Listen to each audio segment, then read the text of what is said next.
water. Thank you for joining us for Fox 4 News at 10. I'm Malcolm Johnson. Now, that notice is alleging the city has ignored important requirements of the Clean Water Act, which is supposed to keep the city's water clean. Now, 4 in Your Corner, Sam Sosa spoke with locals in Matlacha today to see if they have noticed a difference in water quality. Malcolm, this traces back to 2008 when Cape Coral removed the Cetus barrier in the North Canal spreader that treated water for pollution. After its removal, the Florida Clean Water Network says the city was supposed to take action to make up for that loss of pollution treatment, and they say they haven't done it. Business owners and locals in Matlacha say they've seen the effects firsthand. Happy customers come in and out of the island seafood market in Matlacha every day. You gotta do it all. Catch it, cook it, sell it. But when water problems arise, it hurts business. When we're purchasing seafood or selling seafood, they want to trust our decisions as far as being able to say this is a quality product. So anytime there's any doubt in mind, it makes it harder for them to trust us sometimes. The Clean Water Network of Florida is threatening to sue the city of Cape Coral because they say they haven't followed through with the requirements of a major pollution permit. The city was allowed to remove the Cetus barrier in 2008 on the condition that they would make up for the loss of the pollution treatment system. I called Linda Young, director of the Clean Water Network of Florida and the person who sent out the notice, to see what those requirements were. Specifically, they were supposed to identify all the outfalls that go into those canals, and there's a lot of them. And then they were supposed to make a plan, a written plan that would be approved by the DEP for how they were going to divert the polluted water from those outfalls somewhere else and not into the canal. Business owners and locals say they've been feeling effects from the pollution. When you're putting pollutants into water, then it's migrating out into the land, it's migrating into the air. And they're hoping if there are violations, the city steps up and takes responsibility. The safety and well-being of our citizens should be our #1 concern. Anything that's unnatural that's going into the water isn't right. I reached out to the City of Cape Coral Public Works, and they say they just received the notice a few days ago. They need to review the claims before they can comment, but we'll keep you updated on any new developments. In the studio, Sam Sosa, Fox 4, in your corner. Thank you, Samantha. The parents of one of 2 teenagers lost at sea last summer says their boat and iPhone has been found. The parents of Perry Cohen saying the 19-foot-long boat was spotted 100 miles off the coast of Bermuda. The boat still had some personal items in it, including an iPhone belonging to Austin Stephanos.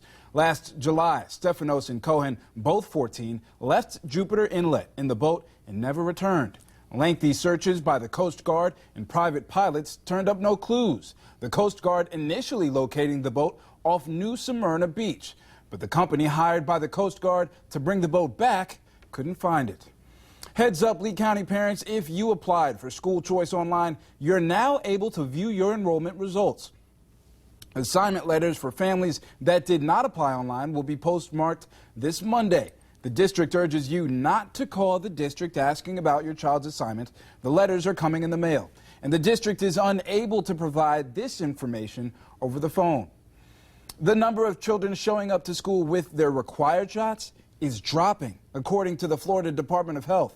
New data sent to the state's 67 school districts showing that nearly 93% of kindergarten students and 90% of 7th graders had their required immunizations this year.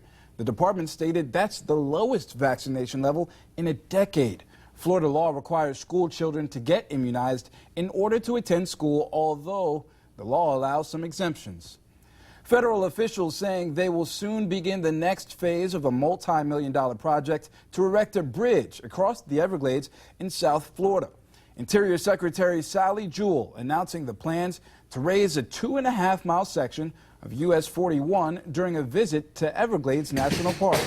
She says the Tamiami Trail Bridge project is among the National Park Service's biggest conservation efforts. It will return water flows to more historic levels and sustain the Everglades' sensitive ecosystem. Bridge construction first began back in 2009 with the building of a 1-mile bridge. It was finished in 2013. The latest portion, costing $144 million, is to be done by 2020.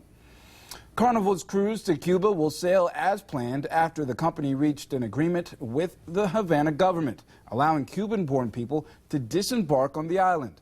The first cruise in over 50 years will be between the U.S. and Cuba.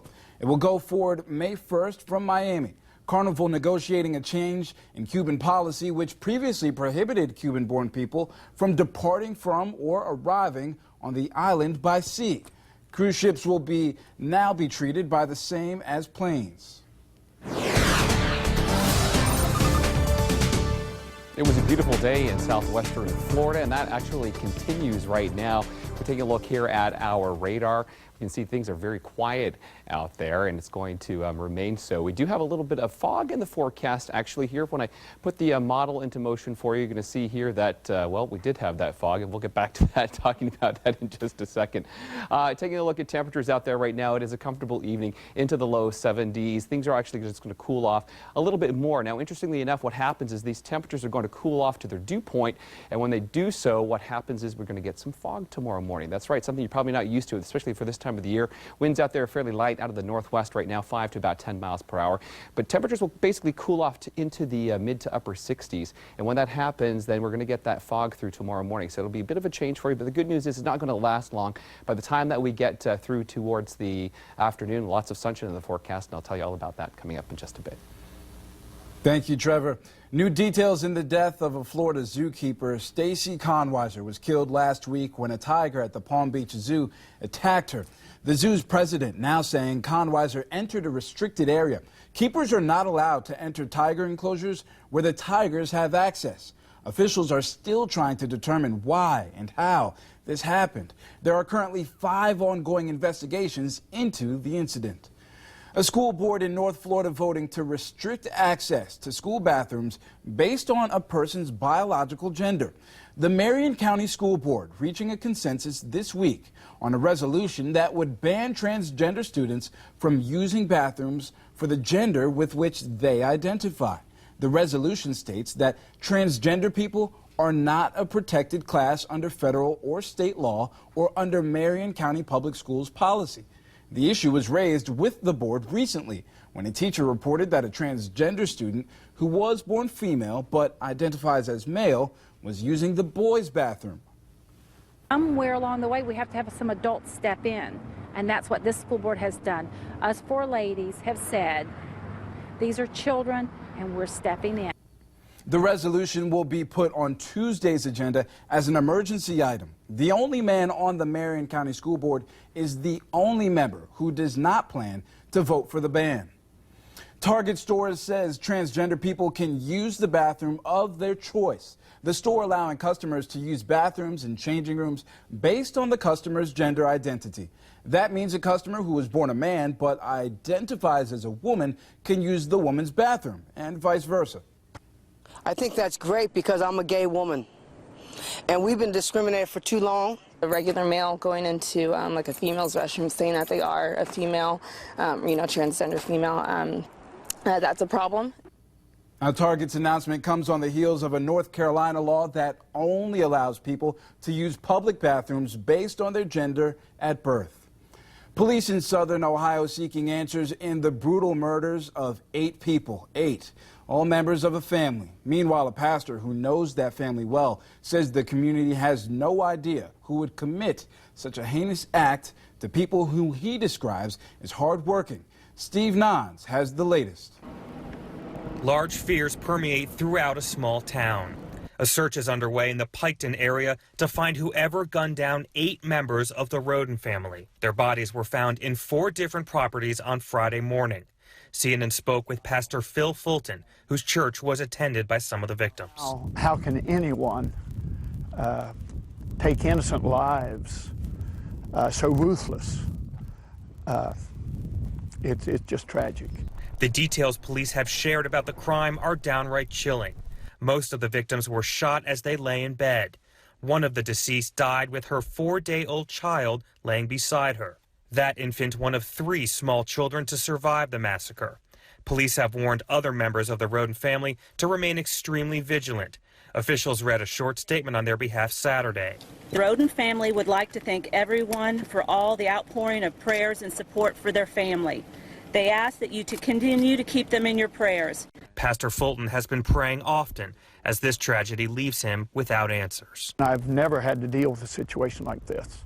It's hard for me to really believe that something like this happens in our community. Steve Nannis, Fox 4 in your corner. Tragic events. Now, a man who owns 5 restaurants in Ohio and neighboring states has announced a $25,000 reward for information leading to an arrest. He says he doesn't have any ties to the rodents, but felt compelled to help. Still to come, building up the community.